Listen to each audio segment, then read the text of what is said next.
Well, hello everyone, and welcome back to Fair Life with Andrew McKee.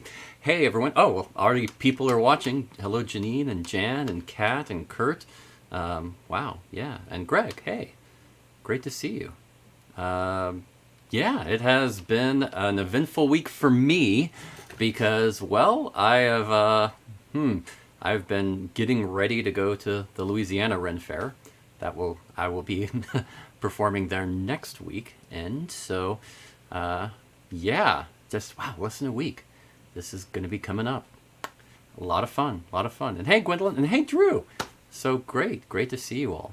And yeah, another great time. I hope you had a great Halloween because I don't know whether you go out and go to parties and dress up and have fun, or if you just look at it as a excuse to have a vacation and stay home. Either way, you can have a great time.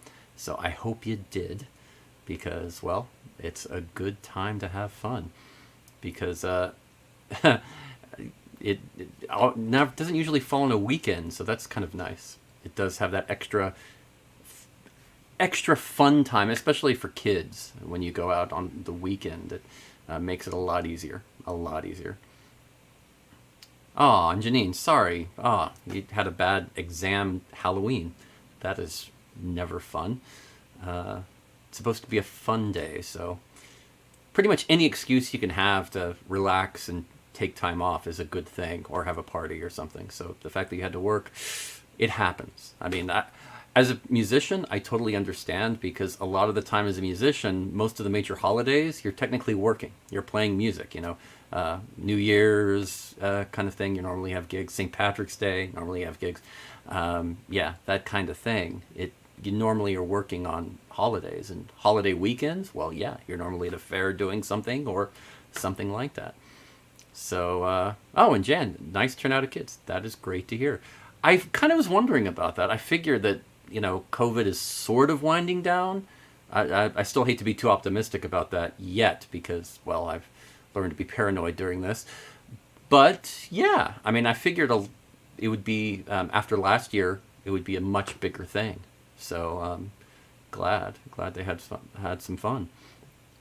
Oh, final day of Pennsylvania Ren Fair, and yeah, the Monday after, Cat. Yeah, that's always a big time, big important time to pack up, and yeah, at the end of a fair, that Monday, you want to just sleep in, but most often you can't. You need to wake up early and get going, really get packed and get everything going. Oh, and 37,000 on Saturday at Texas Renaissance Festival. That's not that crazy of a number for the Texas Renaissance Festival in my book, but yeah, that's definitely a good number. So I'm not surprised. Oh, good, a bunch of kids too. Okay, good. And I'm glad you were pleasantly surprised. That is wonderful. But yeah, I was really optimistic. On that, at least, I figured that kids would really be, and parents would be pushing this a lot more, because, well, hey, come on, it's Halloween, and it's kind of a time when you can. Well, I mean, you're already supposed to wear masks anyway. It's about the safest,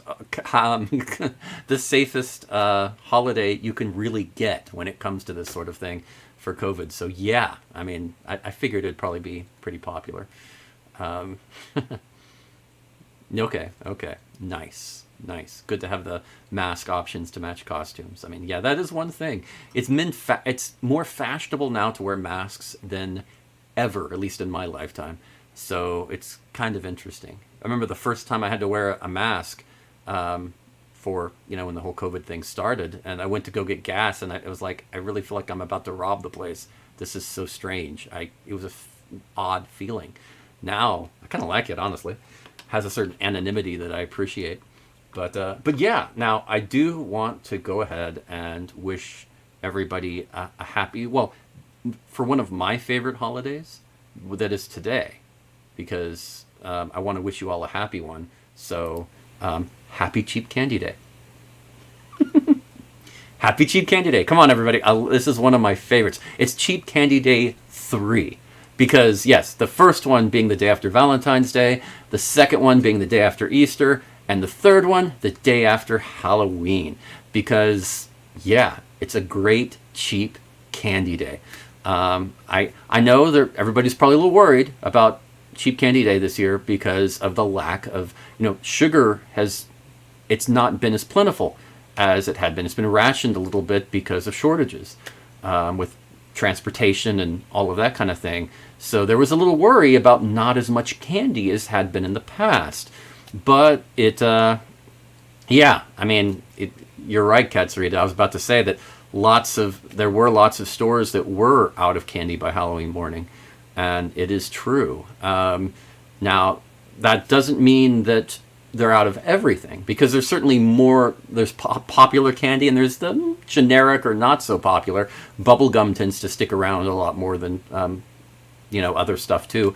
So yeah, it's tough. So it may not be as much of a crazy cheap candy day as in years past, but remember my strategies. There are important strategies for cheap candy day. You find a CVS or a Walgreens or whatever type of a convenience store type, a little larger than a convenience store, but type of place that's off the beaten track, not on one of the main thoroughfares that is very busy all the time, because you can find one that's, in a few back streets that is still there, like has a pharmacy and all that, but it doesn't get as much foot traffic. Those are the ones you want to find and frequent, because they may have, that's why you should go check those out and see what you have. They're the ones that normally have the big discounts too, because they don't get as much foot traffic, so candy is still there, sometimes a few days after the holiday. And they're discounting it, first 50% off, then 75% off, then 80% off. So it's a good strategy, but you're right. This year, it's a tough year. It is a tough year. And if you can hear the dog barking in the background, that's my neighbors. Yes, they have a dog. Actually, it's worse than that. One of them is doing dog setting services. So, yes, and yes. I get woken up sometimes, but that's life. But the important thing is, I hope you had at least a happy cheap candy day, because that is important. Oh, okay. And Drew, okay, the whole diabetic thing, I totally get that. I get it. You just don't even think about it. I totally understand. But, there are other interesting things post-Halloween and post-holidays that you can get besides candy. There's certainly other interesting deals to be had, whether it's costumes or stuff, or just interesting little things that you could have fun with. So, yeah, sometimes I will find like cool little things to add to Ren Fair outfits on the day after holidays, greatly discounted. Just things that might be interesting to, have as a little accessory on a display or something. So it's sometimes worth checking out. Oh, string cheese. Now that is a good idea. Yeah, I like that. Now that is a really good one, string cheese. Because, well, I love cheese. And string cheese is like awesome cheese. Right. Oh, Spirit Halloween. That's okay.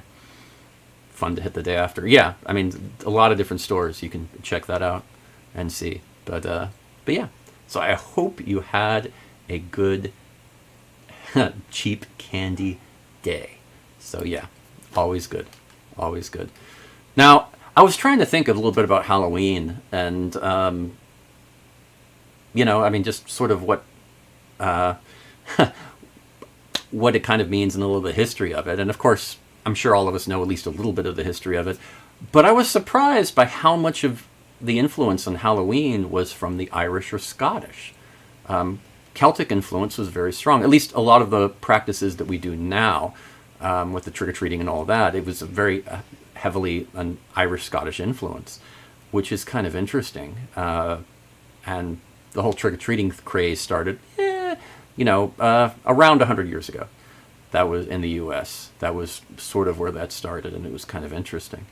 But yeah, it's just definitely an interesting historical thing, because Halloween, you don't really think of it as that much of a Christian holiday type thing, but it kind of is. I mean, it's sort of a weird hybrid between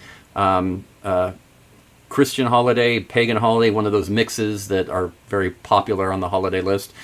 But yeah, it's strange. So, but it is interesting. It is interesting. Oh, homemade things for trick-or-treaters, Gwendolyn. Yeah.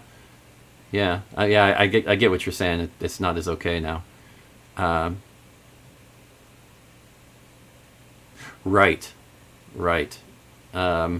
Yeah, the commercial aspect. I'm sure the candy industry wasn't invested at all in trick-or-treating back in the early 1900s. No, not at all.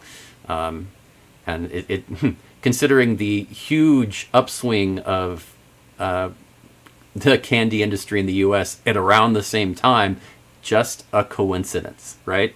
Just a coincidence. Definitely. Definitely.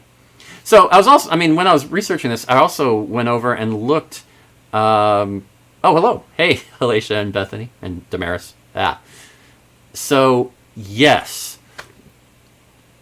Yes, the strategies, you're right, Janine, the strategies for trick-or-treating, often it would be very, like, your subdivision, your street, your area, and you tended to know everybody back in the day. Yeah. Yes, and that's always one of the fun things about trick-or-treating. You can give other families' kids candy, and they'll be all get the sugar rush and bother their parents, but you don't have to deal with them. It's just a catch and release type of thing. So, very nice. It's very nice. Yes, contributing to the delinquency of a minor in a very odd, traditional way. Maybe, but no, it's still fun. And I kind of think that it's kind of interesting for me to think how Halloween is going to evolve over the next 100 years. Because I imagine 100 years from now, it's not going to be at all like it is now. It's really strange because now everything, I mean, the influences of Amazon and delivery, I mean, people don't go to stores anymore. People don't go out much. So it's kind of fascinating to think about where Halloween is going to end up. Now, I don't know. I mean, what do you think? Do you think it's going to be the same for a long time and fight off change, like the ever-present paper book, because ebooks just aren't cutting it? Or do you think it's going to change a lot and all of a sudden trick-or-treating is going to be virtual, where you're going to go out and go trick-or-treating and then the next day everything will be delivered to you that you got from the trick-or-treating or something like that? I mean, I don't know. It's kind of interesting, kind of like a weird sort of the Valentine's cards of everybody getting those, but you just send them to people. So you never really have to go to people's houses. Okay. Right, Janine? Yeah, I mean, the holidays for different countries, bizarre, definitely. In America, I'm sure we are just as confusing to other countries as they are to us. I'm sure. Right, Alicia? Yeah, the whole shift, going to just big events. Maybe that's where it'll start. I think you might be right, Alicia. It may change and go to just go to a get-together, like a party, a festival type of thing, where organizations will put it up and they'll have candy and all this stuff there, but you don't have to go from house to house, and they'll make it a community event type thing. I could see that. I could totally see that. Make it a big costume party with stuff for the kids. Mm-hmm. Yeah, and you're right, Janine. People do love to dress up. So I see your point. I see your point. Oh,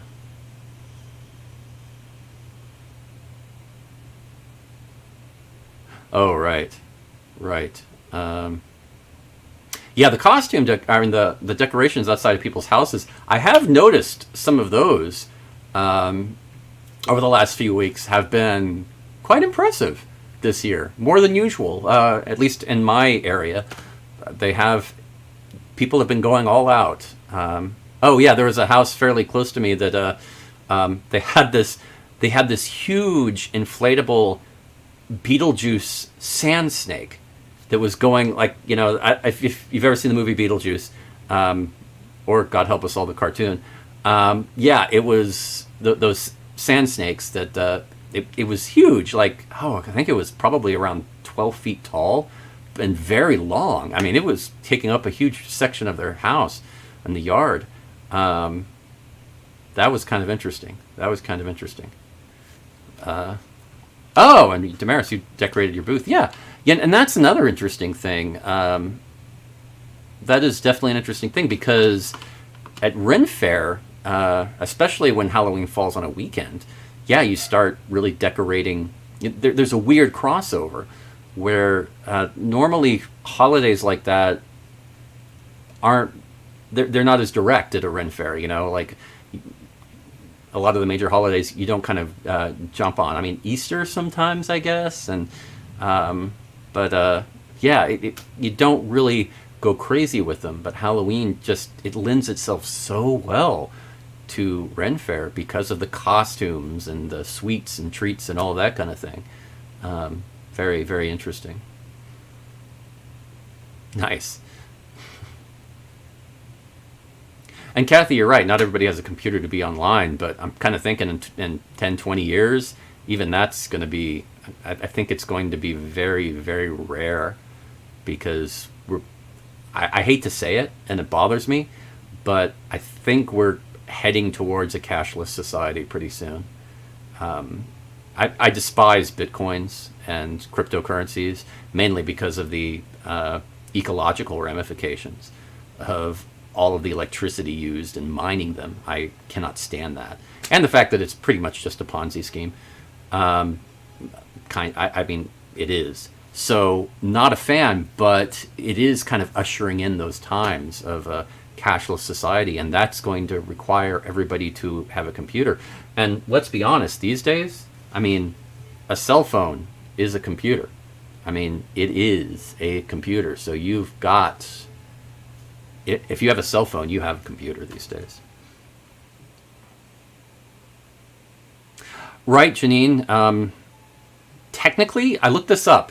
It actually is legal not to accept cash federally, but states, that depends.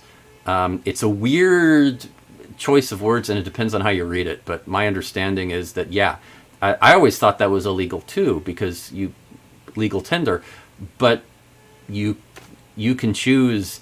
If you take cash, you're required to take cash, but you don't have to take cash. That's, if that makes sense. It's really weird how they worded that. Right.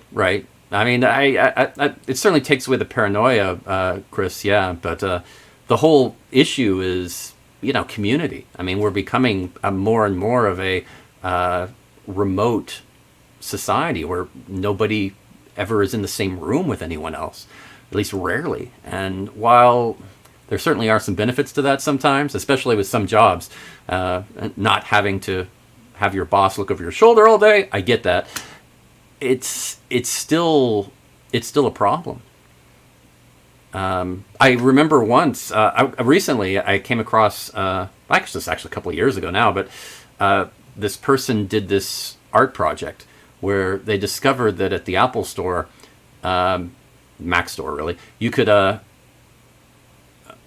put any type of app on the different devices on there. You could actually install them from the App Store there. They didn't, anything that you could get on through iTunes or the app program, you could put on. So they created their own little app, put it on the store, got it put on there, and all it did was take pictures at random intervals and send it to his server. And he got pictures of people looking at computers, and they didn't emote. They had no expression on their face. And what was being lost by doing everything on computer was that interaction. And I think that's a problem, because you don't feel as much. And that worries me. I mean, certainly just a guess, but it does worry me a little. Definitely worries me. So, That's life, I suppose. Definitely. Yeah, right. Um, oh, right, with cashier. That's a job title. I love that. That's actually really funny. That that's funny. Very very funny.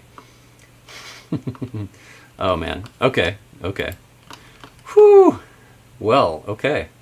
Um, yeah. Yeah. Well, I guess I should go ahead and talk. What about the upcoming? Yeah, the upcoming Ren fairs. Of course, remember if you remember last week we the had gone to a small number. Was it like seven or eight or something like that? Ren fairs. So very small, and it's that sort of crossover weekend when a lot of fairs close, and even this past weekend more closed. But this weekend we have more openings, so that's always nice. So yeah, let's take a quick look over there, and you'll see that yeah, you'll notice a slight change. We have more fairs, but they're all in the south. Yeah, all those northern fairs from last week gone. It's too cold now, or at least could be too cold. So yeah, and the most northern one by far is the one in Maryland, and that's a Viking fair. So yeah, they're all wearing fur anyway, so it makes sense. It makes sense. So yes, let's take a quick look at the fairs coming up. Yeah. Okay. So yeah, of course we have the one up in Maryland. I told you about Vikings Con in La Plata, Maryland, and the cooler weather up there not going to be a problem because you dress like a Viking. Always good. And yeah, then you have going down to the Carolina Renaissance Festival in Huntersville, North Carolina, and not too far away from the Appalachian Renaissance Fair in Greenville, Tennessee. So yeah, that covers, I guess, the southern northeast south. I don't know how you phrase that. But you notice Florida is an interesting state this weekend. There are 4 fairs. That's right, 4 fairs in Florida. Talk about alliteration. I love it. 4 fairs in Florida. You have the Lady of the Lakes Renaissance Fair in Tavares, Florida. The Camelot Days Medieval Festival in Hollywood, Florida. The Suncoast Renaissance Festival in Sarasota, Florida. And, just to not be outdone, the Sarasota Medieval Fair, but not in Sarasota, in Mayaca City, Florida. Yeah, yeah, yeah, right? It's yeah. Gotta, gotta keep it interesting, always. You also have the Hot Springs Renaissance Fair in Hot Springs, Arkansas, so well titled there. You have the Louisiana Renaissance Festival in Hammond, Louisiana, coming up this weekend. I will be there. No pressure, but I will be there. Then, of course, continuing, you have the Texas Renaissance Festival in Todd, Mission, Texas, just northwest of Houston. So always fun. Then you have the Renaissance Arts Fair in Las Cruces, New Mexico. So, yeah, a little bit out west. And to complete the western trip, you have the Escondido Renaissance Fair in, wait for it, Escondido, California. So, yes, yes. So a good number. That's 12, yeah. So, yeah, more this weekend. And it'll continue like this for a bit, at least through November. But then they will drop off quick as you start getting towards December. Because that's when it, even in the South, that's right, even in the South, it does get cold. Shocking, but true. Shocking, but true. So, yes. So, yeah, definitely some stuff to look forward to. And I know some of you are going to be at the Louisiana Fair, so it'll be great to see you. I look forward to that. It should be a lot of fun. So, again, if you are in the area or going to be in the area for Louisiana or any of the other fairs, please check them out. It's always fun to see different fairs because they are very far from the same. It's really rare I can ever compare one fair to another easily. Sometimes the sights may look similar, but the acts and the style and everything are completely different. Or a lot of it's on sort of on the same type of path that a lot of the performers go to, and they have the same jousting troupe. So a lot of the acts are the same, but the site is completely different. And merchants and vendors and food and all that tends to change radically at different fairs. So it's always interesting. So take a look. And if you're lucky and you are clothed for it, sometimes you can get a snowy weekend at a fair, which, believe it or not, can be quite magical. It's, yeah, at least for us down south, because we're not used to it like some of you northerners are. So for us, it's really special. For you, it might just be Tuesday, so it's no big deal. But for the fairgoers, it's kind of nice. So yeah, I guess it's almost time to go, and don't want to stay too long. I'll be heading out in a few days. Oh, 7 Reasons, right. Oh, I almost forgot 7 Reasons. Thank you for mentioning it, Alicia. Almost got away with it, too. If it hadn't been for you. Anyway, yeah. Okay. And you're right, cold is relative, Janine. Yes, it can be interesting. And yeah, Drew, yeah, definitely snow days at TRF. Even snow days at Scarborough in the spring sometimes. It gets pretty crazy. You never know. So all that goes back to some of my other 7 reasons. Be prepared. Always be prepared. Okay, so 7 reasons. Here we go.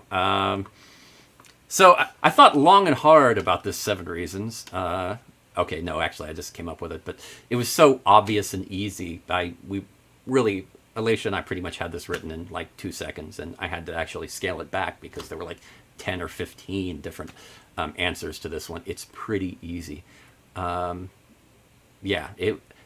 reasons Rennies are Halloween badasses. Very good. That just, I mean, yeah, you're already thinking of them, right? I mean, it's pretty easy. So yeah, let's go ahead and jump through this. Number 7, 7th reason why Rennies are Halloween badasses. The obvious one, we already have costumes. I mean, come on. Every Rennie performer, person who goes to Ren Fair, Playtron, whoever, come on, they're going to have outfits. And not just the standard one that you're usually associate with them. They have backups, they have extras, all of that good stuff. So very obvious. Had to put that one in there, just could not. So yes. And number 6, our costumes can last through a rough night. I mean, come on. It's one of the worst things I've seen is, those cheap costumes that at a Halloween store where they might last you through a night. Maybe, but not always. They usually tear. They're not made to last. They're made to last a night, maybe. For our garb, ours has to go through rain, sleet, snow, day after day after day. And sometimes I'm not going to lie, sometimes you sleep in them because you don't have a choice. It happens. So you need to have something that works, and we do. I mean, let's do 2 words. Good footwear. That's right, good footwear. Because, the costumes for Halloween, one of the worst parts about them usually is the footwear. If you have a costume like a superhero or something like that with those boots or whatever, they have these little pattern things that tie around your regular shoes or boots or whatever legs, and they don't look very good and they don't last very well. So yeah, footwear is nice. And sometimes those costume footwear, not very comfortable. They suck. They make your feet hurt. Not good. Number 5. Rennies can put random pieces together. I mean, it's not just about having a costume or an outfit. It's about making it unique and stylish. I mean, you can put together an outfit of a pirate, but make it special, different, something to remember. And it can be a lot of fun. I mean, you can do a famous character, a Disney princess or whoever, but you can, add little touches that make it seem a lot better than just something out of a box. I mean, something that has more personality. And Rennies are great at that. I was horrible at it when I started, and I'm only okay at it now. I'm getting better. Every year I get better, and it's nice. It's nice. Number 4. Number 4. Great at plotting routes for trick-or-treating. Now, when you're talking about traveling and logistics and how to do something in a given period of time, oh, Rinnies know what they're doing. Oh, yeah. So if you're plotting, okay, how can I maximize the amount of candy I can get while going through this neighborhood, and that neighborhood before it gets too late because the cutoff is 10 o'clock, and you're going through all of this, and oh yeah, you've got it down. You know. And yeah, those logistical problems on Halloween, experts. Totally. Number 3, understanding of costume props. Everybody has seen this happen at Faire, on Halloween, whatever. The person in the great anime outfit with the huge hammer behind, they're hanging onto that looks really cool, but after you take the picture of them, they've got to walk around with this huge hammer all day, or this huge axe or sword or whatever. I mean, it is. You're carrying that metal claymore. Yeah, if you're going to buy a sword at a Ren Fair, buy it at the end of the day, or have them hold it and pick it up at the end of the day. Don't carry it around, no matter how much you want to. It's not worth it. It really isn't.